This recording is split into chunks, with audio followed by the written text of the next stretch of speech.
আশরাফুল আলম, আশরাফুল দিক আব্দুল আজিম। ওদের 3 বছর মধ্যে এলাম।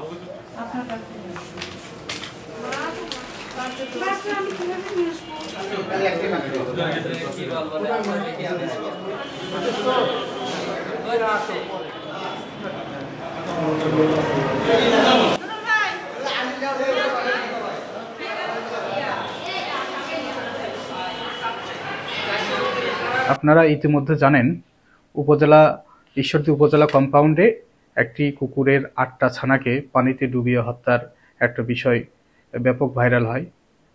পত্রিকার মাধ্যমে বা বিভিন্ন মিডিয়ার মাধ্যমে আমরা সবাই জানতে পারি। এই বিষয়টা নিয়ে আমরা তদন্ত শুরু করি। এরই মধ্যে উপজেলা প্রাণী সম্পদ কর্মকর্তা মোসাম্মদ আকলিমা খাতুন উনি বাদী হয়ে এই বিষয়টা মামলা করেন। মামলা রুজু হওয়ার সাথে সাথে আমরা যার নামে একজন আসামি নিশি খাতুন বা নিশি রহমান, তাকে আমরা অ্যারেস্ট করি। আমরা প্রাথমিক তদন্তে জানতে পারি যে উক্ত কুকুর 8টি ছানা প্রসব করে। এই 8টি ছানার ডাক চিৎকারে তিনি অতিষ্ঠ হয়ে একটি বস্তায় ভরে কুকুরগুলোকে, তার বক্তব্য মতে তিনি একটা গাছের নিচে রেখেছিলেন। পরে কে বা কাহারা সেই কুকুরের ছানাগুলোকে পুকুরের মধ্যে ফেলে দেয়।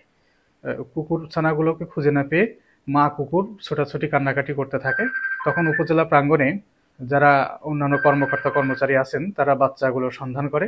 অনুসন্ধানের এক পর্যায়ে যখন নিশি বেগমকে এবং তার স্বামীকে জিজ্ঞাসা করা হয় কুকুর ছানাগুলো কোথায় আছে, তারা জানেন না বলে জানান।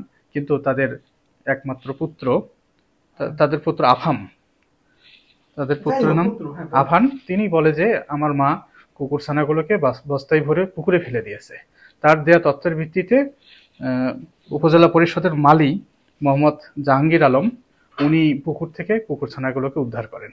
এ থেকে আমরা ধরে নিতে পারি যে মূলত ওই উক্ত নারী নিশি রহমান তিনি এই হত্যাকাণ্ডের সাথে জড়িত থাকতে পারেন। আমরা বিষয়টি তদন্ত করছি। তদন্ত শেষ হলে আমরা পূর্ণ বিষয়টি আপনাদেরকে জানাতে পারব।